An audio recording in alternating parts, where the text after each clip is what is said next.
बिस्मिल्लाहिर्रहमानिर्रहीम। अस्सलामु अलैकुम। बालों को मज़बूत करने का आसान तरीका। दोस्तों, मैं आपका ज़्यादा टाइम ज़ाया नहीं करूँगा, इसलिए मेन पॉइंट की बात पे आते हैं। बालों को मज़बूत और तवाना बनाएं। सर के बालों की मज़बूती के लिए 1 किलो सरसों के तेल को कढ़ाई में गरम करें और इसमें 750 ग्राम बारीक कटी हुई लौकी डालकर दरमियानी आंच पर लौकी गंदमी होने तक पकाएं। फिर चूल्हा बंद कर दें। जब ठंडा हो जाए तो उसे छान कर बोतल भर लें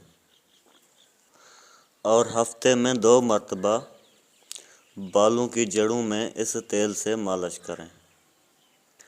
इससे आपके बाल मजबूत और ताकतवर बनेंगे। दोस्तों, नेक्स्ट वीडियो में मैं आपको बताऊंगा दाढ़ी और सर के सफ़ेद बालों को दोबारा हमेशा के लिए काले बनाना। Please subscribe channel Shahzad Janner USFPK.